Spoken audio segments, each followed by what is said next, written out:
आज मैं आपको एक ऐसे केस के बारे में बताऊंगा जिसे पूरी दुनिया बोन यार्ड केस के नाम से जानती है। जिन दो लड़कों को आप अपनी स्क्रीन पर अभी देख रहे हैं, ये वही दो लड़के हैं जो अमेरिका के सबसे दिल दहला देने वाले कांड के पीछे जिम्मेदार थे। ये केस शुरू होता है एक आम से मॉल में चोरी होने वाले सामान के पीछे से, और उस सामान के पीछे एक गिरफ्तारी हुई और वहाँ जो बंदा गिरफ्तार किया गया उससे पूछताछ की गई तो पूछताछ करने वालों की रूह कांप गई।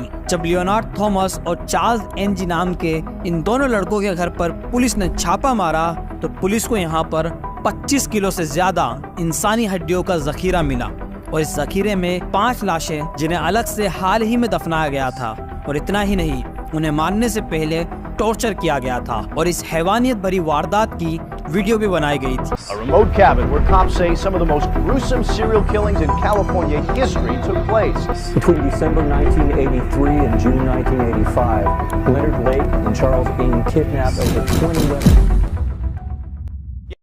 आगे बढ़ने से पहले अगर आप कमजोर दिल वाले हैं और अगर आपकी उम्र 18 वर्ष से कम है तो वीडियो को यहीं छोड़ दें, क्योंकि इस वीडियो में मैं आपको कुछ ऐसे दृश्य इमेजिन कराऊंगा जो काफी खौफनाक हैं और कुछ ऐसी रूह कपाने वाली बातें बताऊंगा जो आपको पूरी जिंदगी में याद रहेगी। इससे पहले कि मैं आपको स्टोरी के अंदर लेकर चलूं, हमें पहले इन दोनों लड़कों की जिंदगी में थोड़ी नजर डालनी पड़ेगी। लियोनार्ड, जिसका जन्म 29 अक्टूबर 1945 के दिन सैन फ्रांसिस्को कैलिफोर्निया में हुआ था। उसकी जब उम्र छोटी थी तभी उसके माता पिता ने तलाक ले लिया, जिसकी वजह से लियोनार्ड और उसकी बहन को अपने दादा दादी के पास ही रहना पड़ा और यहीं से हालात बिगड़ने शुरू हुए, क्योंकि बहुत छोटी उम्र में जब लियोनार्ड अपनी बहन के साथ अपनी दादा दादी के पास रहता था तब वो अपनी बहन की कुछ आपत्तिजनक फोटोज क्लिक करने लगा था। उसके दिमाग में और कुछ नहीं बल्कि सारा दिन सिर्फ पोस्ट चलती रहती थी। इसके अलावा वो जो दूसरी चीज सोचता था वो ये कि चूहों को किस तरह से मारा जा सकता है। जी हाँ, उसने अपने घर में अलग अलग केमिकल्स लाकर रखे हुए थे जिनकी सहायता से वो चूहों को जलाने का काम करता था। सन 1965 में जब उसकी उम्र 19 साल की थी तो लियोनार्ड ने यूएस मरीन कॉर्प्स को ज्वाइन कर लिया और उसे वियतनाम युद्ध में रडार ऑपरेटर का काम दिया गया।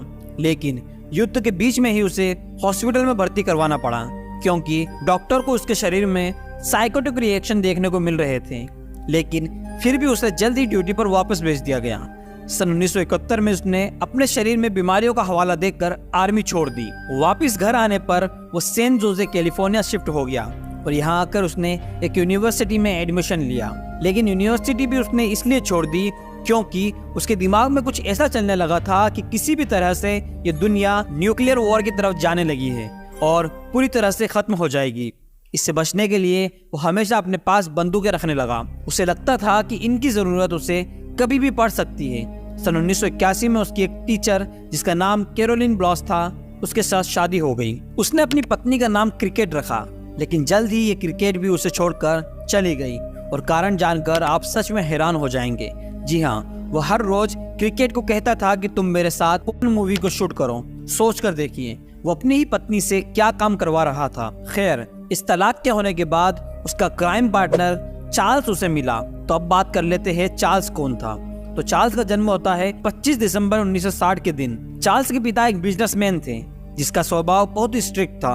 अगर चार्ल्स कुछ भी आउट ऑफ लिमिट करता था तो उसके पिता उसको बहुत मारते थे।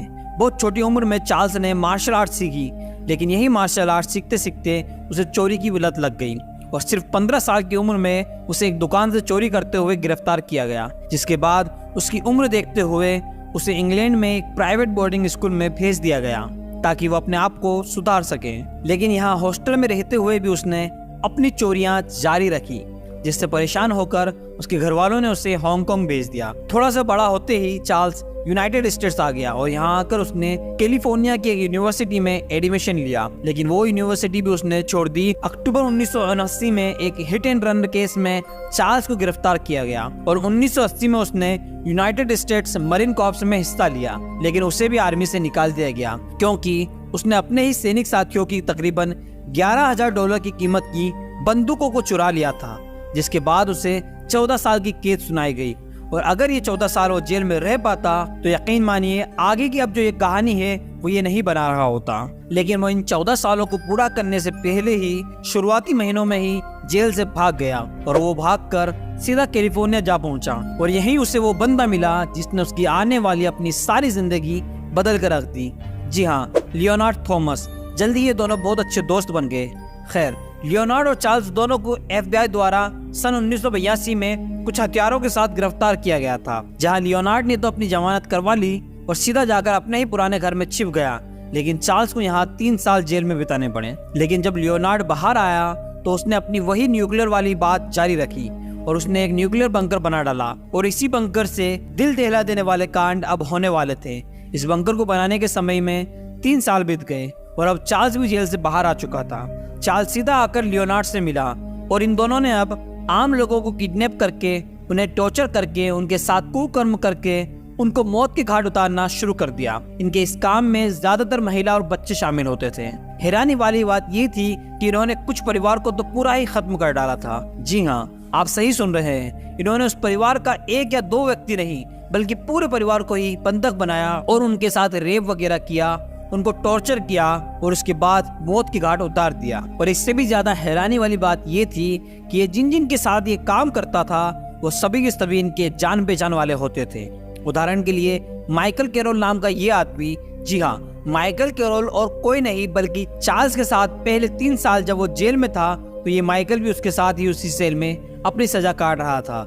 जबकि एक और विक्टिम डेनियल लेक था और वो और कोई नहीं बल्कि लियोनार्ड का ही सगा छोटा भाई था। लेकिन अब हम यहाँ इसे बदकिस्मती कहे या फिर इंटेलिजेंस फेलियर, पर इन दोनों का एक घिनौना काम कई सालों तक चलता रहा और इन सालों में इन दोनों ने मिलकर ऐसे काम किए जिसके बारे में आप और मैं तो सोच भी नहीं सकते। इतने सालों तक किडनैपिंग, सेक्स क्राइम, मर्डर करने के बाद ये दोनों लड़के दुनिया के सामने आए, लेकिन किस तरीके से आए इसके बारे में तो आप अंदाजा भी नहीं लगा सकते। 2 जून 1985 के दिन चार्ल्स सैन फ्रांसिस्को के ही एक हार्डवेयर स्टोर में गया और उसने वहां से कुछ सामान उठाया और वो सीधा अपने घर आ गया। जी हाँ, उसने अपनी चोरी वाली आदत जारी रखी थी। वो सीधा लियोनार्ड के पास आया और उसने बताया कि देखो मैं कितना सारा सामान चुरा कर लाया हूँ। लेकिन यहाँ लियोनार्ड समझ गया था कि वो एक बहुत बड़ी गलती कर आया है। जी हाँ, उस समय तक CCTV का जमाना आ चुका था और चार्ल्स को नहीं पता था कि स्टोर में CCTV लगे हुए हैं। CCTV की बात लियोनार्ड के दिमाग में आई और उसने फिर अपनी गाड़ी उठाई और सीधा उस हार्डवेयर स्टोर पर पहुंच गया चुराए हुए सामान के पैसे देने के लिए। लेकिन जब तक वो वहां पर पहुंचा तब तक बहुत देर हो चुकी थी, क्योंकि तब तक हार्डवेयर स्टोर के मालिक ने पुलिस में इस बात की कंप्लेन कर दी थी और पुलिस अब मौके पर पहुंच चुकी थी लियोनार्ड से पहले ही। पुलिस ने तुरंत लियोनार्ड की चेकिंग करी, उसका ड्राइविंग लाइसेंस देखा और उन्होंने नोटिस किया कि ये बंदा अपने ड्राइविंग लाइसेंस वाली फोटो से बिल्कुल मैच नहीं हो रहा है। उसका लाइसेंस पर नाम रॉबिन स्कॉट स्टेपल है। जी हाँ, ये रॉबिन वही आदमी था जिसकी कुछ हफ्ते पहले ही इन्हीं पुलिस वालों के पास सैन डिएगो से लापता होने की रिपोर्ट आई थी। तो दोस्तों, अब यहाँ से हमें एक सीख तो मिल ही जाती है कि कभी भी किसी का मर्डर करने के बाद उसका लाइसेंस इस्तेमाल ना करें। खैर, यहीं से पुलिस को उस पर शक भी हो चुका था और जब उसकी गाड़ी की तलाशी ली गई तो उसमें से उन्हें एक अवैध बंदूक भी मिली। तुरंत उसे गिरफ्तार कर लिया गया और पुलिस स्टेशन लाया गया। फिंगरप्रिंट लिए गए और फिंगरप्रिंट्स डाटा सर्च करते ही ये पता चल गया कि इस आदमी का नाम लियोनार्ड थॉमस था। अब लियोनार्ड तो जेल में पहुंच चुका था, लेकिन यहीं से स्टोरी एक ऐसा टर्न लेती है जिसके बारे में आपने और मैंने सोचा भी नहीं होगा।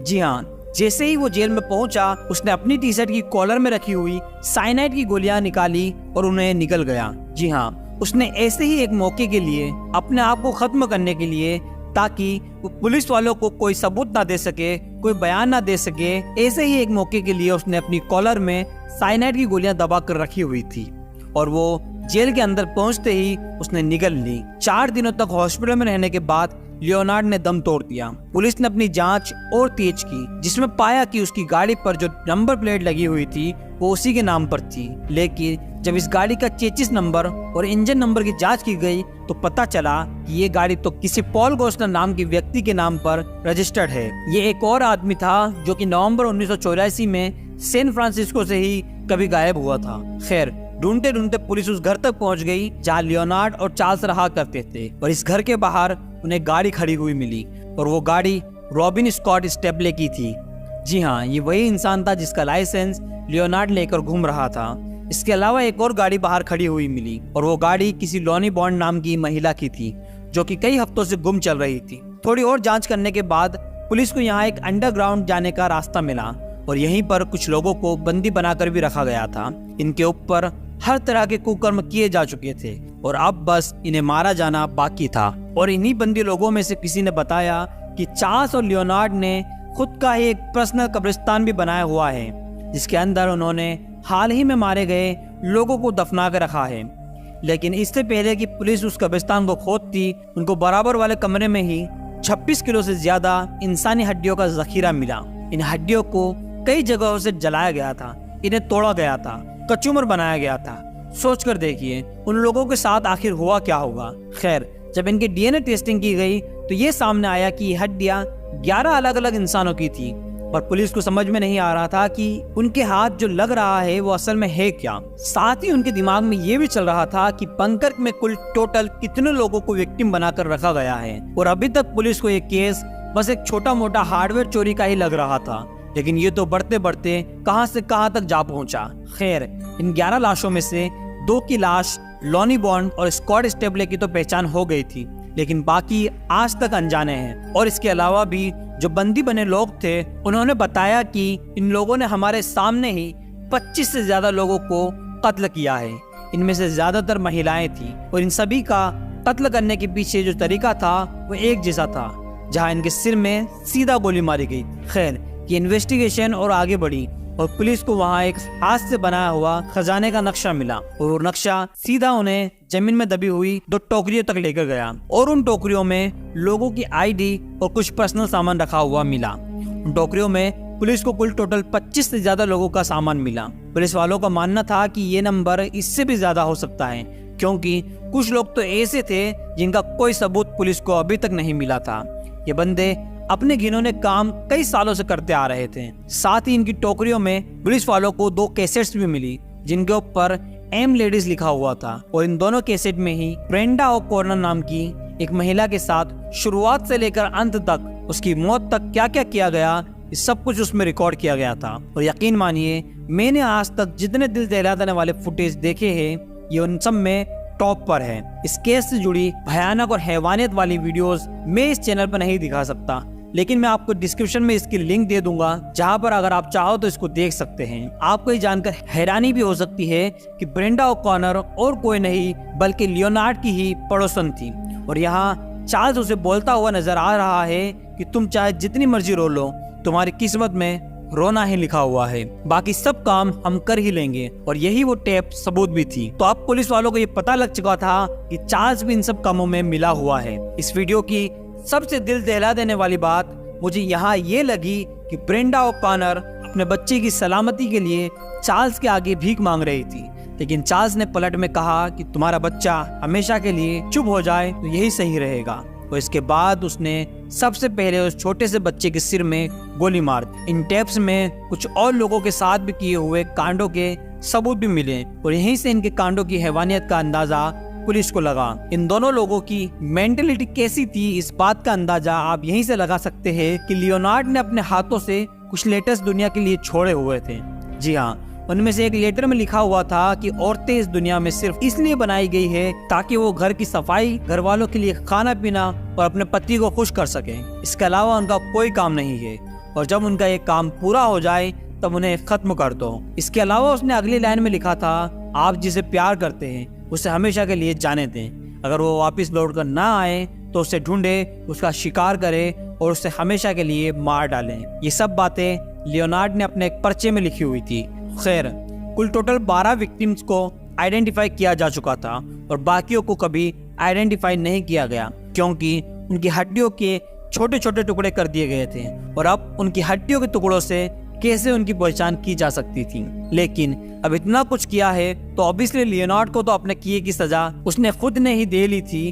अब बचा था तो सिर्फ चार्ल्स। जांच के दौरान पुलिस ने लियोनार्ड की वाइफ को बुलाया। वो इन सब के बारे में कुछ नहीं जानती थी, लेकिन जैसे ही चार्ल्स को अपनी मुसीबतों का अंदाजा हुआ तो चार्ल्स वहाँ से भागकर कनाडा चला गया और फिर सैन फ्रांसिस्को की पुलिस उसे कभी भी ढूंढ ही नहीं पाई। लेकिन हमें पता है कि एक आदमी खाना पीना तो छोड़ सकता है, लेकिन अपनी आदतों से बाज नहीं आ सकता।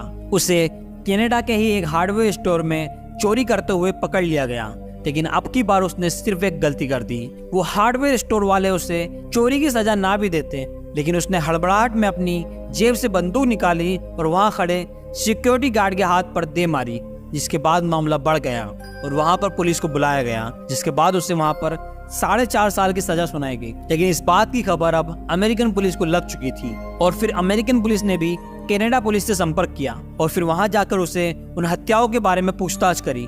लेकिन यहाँ उसने कहा कि ये सारा काम लियोनार्ड करता था, वो तो सिर्फ बॉडीज को डिस्पोज करता था। लेकिन जब तक वो कनाडा की जेल में था, पुलिस उसके खिलाफ बहुत सारे सबूत इकट्ठा कर चुकी थी। 6 सालों तक वो अपने ट्रायल से बचता रहा, लेकिन 1999 तक पहुंचते पहुंचते चार्ल्स पर कुल टोटल 11 हत्याओं के आरोप साबित किए जा चुके थे, जिनमें से 6 आदमी, 3 औरतें और 2 बच्चे शामिल थे। ट्रायल के दौरान पुलिस ने एक और वीडियो कोर्ट में दिखाई, जिसमें 2 और लाशों का पता उस टेप से चल पाया। आज भी Charles Saint Quentin State Prison में बंद है और अब चार्ल्स बूढ़ा हो चुका है, अपनी मौत का इंतजार कर रहा है। वैसे तो मृत्यु दंड उसे दिया गया है, लेकिन पता नहीं क्यों इस काम को करने में वहाँ के लोग बहुत देरी लगा रहे हैं। 2006 के बाद इस जेल में किसी भी कैदी को मौत की सजा नहीं हो पाई है। इस केस से जुड़ी भयानक और हैवानियत वाली वीडियोस मैं इस चैनल पर नहीं दिखा सकता, लेकिन मैं आपको डिस्क्रिप्शन में इसकी लिंक दे दूंगा, जहां पर अगर आप चाहो तो इसको देख सकते हैं।